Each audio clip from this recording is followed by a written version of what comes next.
Қайырлы күн, құрметті студенттер. Бүгінгі дәрісіміздің тақырыбы оқыту әдістемесі, әдістеме, әдіснама, әдістерге тоқталатын боламыз. Әрбір мұғалімнің өзіне қоятын басты сұрақ: қалай оқыту керек? Бұл оқыту әдісіне жетелейді. Ал әдіс сөзі грек тілінен шыққан және оқу немесе білім жолы дегенді білдіреді. Философия әдісті белгілі бір реттелген әрекет арқылы мақсатқа жету жолы ретінде қарастырады. Философтар әрқашанда оқытудың ең тиімді әдістерін іздеп қолданып келеді. Мысалы, эвристикалық диалогтық әдістің негізін салушы Сократ мұғалім оқушыға білім беріп қана қоймай, білімді арнайы құрастырылған әңгіме арқылы өз бетінше табуға итермелеген. Әдіс ұғымына әртүрлі көзқарастар бар. Әдіс мұғалім мен оқушылардың өзара әрекеттес тәсілі ретінде, жұмыс әдістерінің жиынтығы ретінде, мұғалімдер мен студенттердің іс-әрекет жүйесі ретінде қарастырылды. Әртүрлі анықтамалар бар. Мысалы, Бабанский оқыту әдісін оқыту, тәрбиелеу және дамыту мәселелерін шешуге бағытталған мұғалім мен оқушылардың реттелген өзара байланысты іс-әрекетінің тәсілі деп атады. Оқыту әдісінің іргелі аспектілері оқу мақсатына жету үшін мұғалім мен оқушының ұйымдастырылған іс-әрекеті. Сызбаға назар аударып қарайық. Алғашқы оқыту әдістері қазіргі әдістерден түбегейлі өзгеше болды. Адамзат дамыған сайын оқытудың мақсаттары мен әдістері өзгеріп отыр. Өйткені әдістер әлеуметтік, мәдени және технологиялық контекстпен тығыз байланысты. Мысалы, адам дамуының алғашқы кезеңдерінде еліктеу әдісі басым болса, алғашқы қауымдастықтың жас өкілдері өздерінен үлкендерді бақылау арқылы еңбек құралдарын жасауды, тамақ табуды және тағы басқаларға бақылау арқылы үйренген. Сөздік қордың байуы және сөйлеудің дамуы ауызша оқыту әдістеріне көшуге мүмкіндік берді. Ал педагогика ғылымының даму дәуірінде оқытудың көрнекті әдістері дамып, практикалық, проблемалық оқыту әдістері кеңінен тарала бастады. Ал ақпараттық дәуір компьютерлер мен интернеттің өнер табысы ақпаратты тасымалдауға негізделген цифрлық индустрияның пайда болуымен сипатталады. Педагогикалық әдіс ұғымымен қатар тағы да келесі бір ұғым әдіснама, әдістеме деген ұғымдар бар.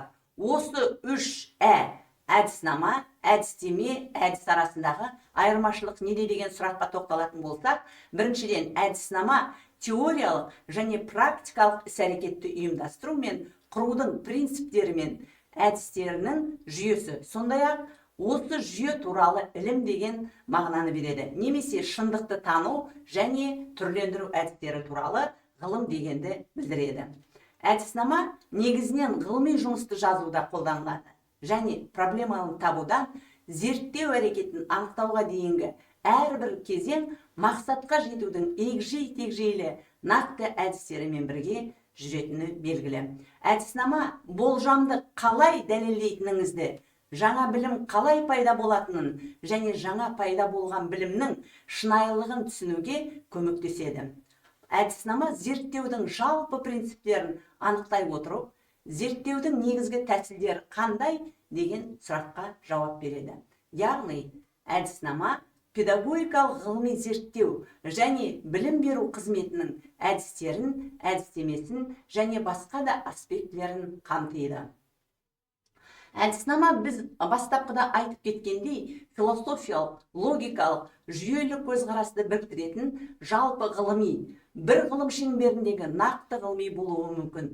Келесі ұғым әдістеме. Ол әдістеме белгілі бір мақсатқа жетуге бағытталған нақты әдістердің, тәсілдер мен құралдардың жүйесі деп түсінуіміз керек.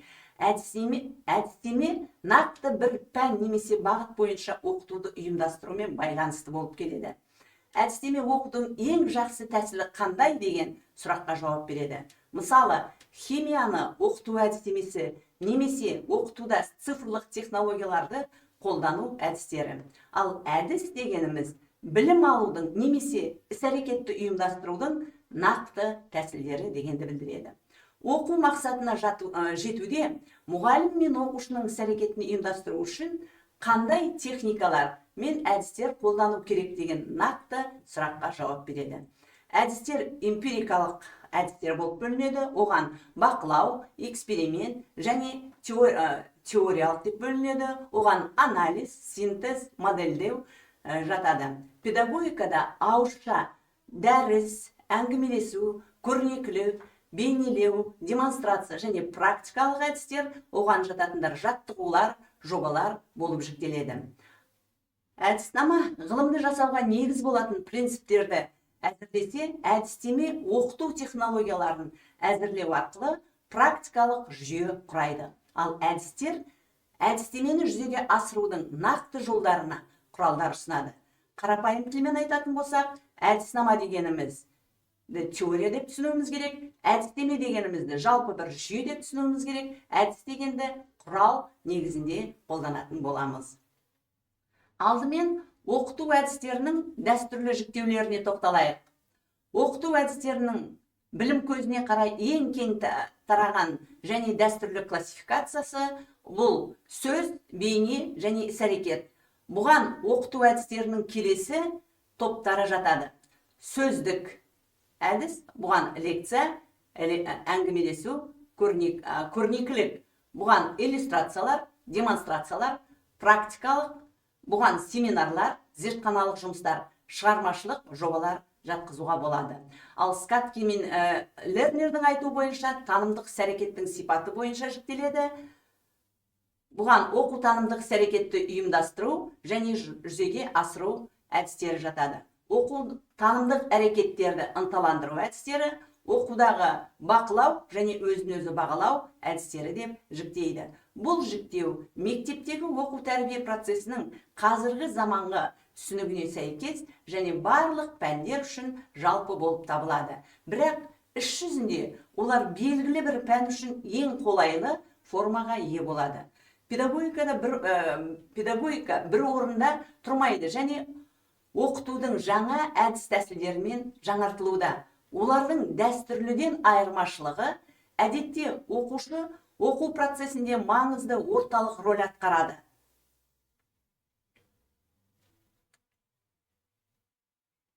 Соған байланысты әдістер оқу процесіндегі оқушылардың белсенділіктері бойынша белсенді, пассивті және интерактивті болып жіктеледі. Алғаш рет 60 жылдары бұл әдістер жүйесіне толық сипаттаманы Галан ұсынған болатын. Ол студенттерді белсенділік деңгейіне қарай пассивті және белсенді деп бөлді. Бұл әдістер бір-бірінен қалай ерекшеленеді? Пассивті әдіс бір жақты монологтық тыңдауға, бақылауға бағытталған. Бұл әдісте мұғалім білім көзі болып табылады. Субъект-объект формасындағы қарым-қатынас басымдық танытады. Оқытудың келесі белсенді әдістері бұл жерде мұғалім мен оқушының арасындағы теңдікті аңғаруға болады. Осы теңдік негізінде өзара әрекеттесу субъект-субъектілі қарым-қатынасқа негізделіп құрылады. Оқытудың интерактивті немесе өзара әрекеттестік әдістері мұнда тек мұғалім балаларды оқу процесіне қатыстырып қана қоймайды. Сонымен қатар оқушылардың өздері де бір-бірімен қарым-қатынас жасай отырып, әр оқушының ынтасына, қызығушылығына әсер етеді. Интерактивті әдістер бұл жердегі қарым-қатынас мұғалім-оқушы, оқушы-оқушы, оқушы-мұғалім үлгісіне сай, немесе SSS субъект-субъектілі қарым-қатынасына негізделіп атқарылады.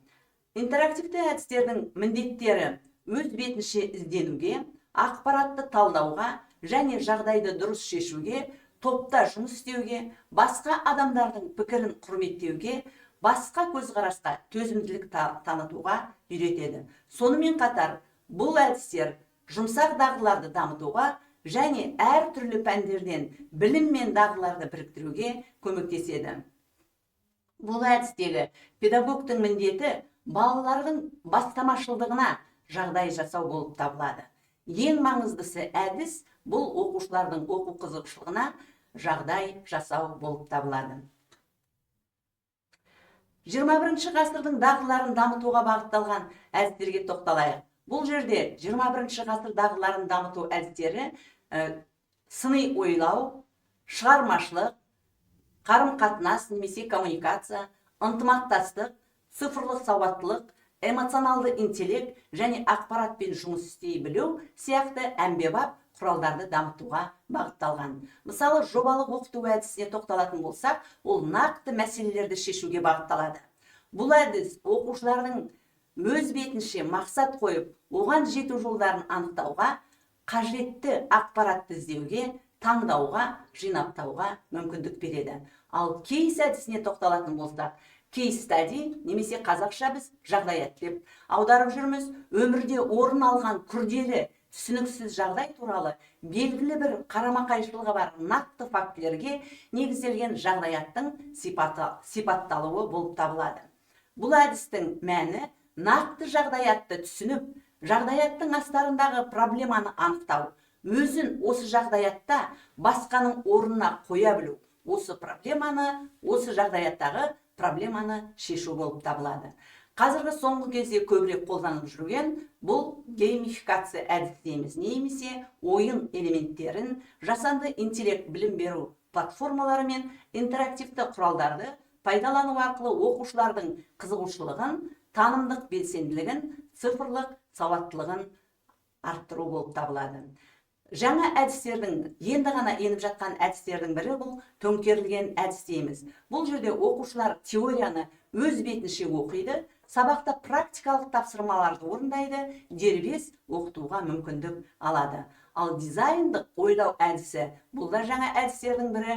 Бұл әдістің ерекшелігі эмпатияны қоса отырып, идеяны генерациялау, прототиптеу арқылы мәселелерді шешу.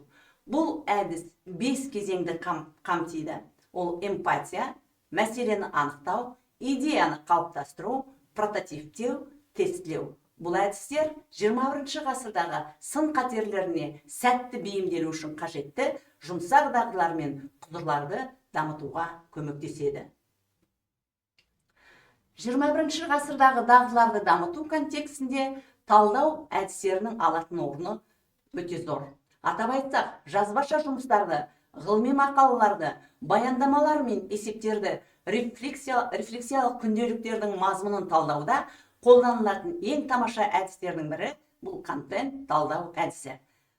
Келесі әдіс Курт Левиннің күш өрісі әдісі, Фишбоун немесе Ишикава әдісі, свод талдау әдістері.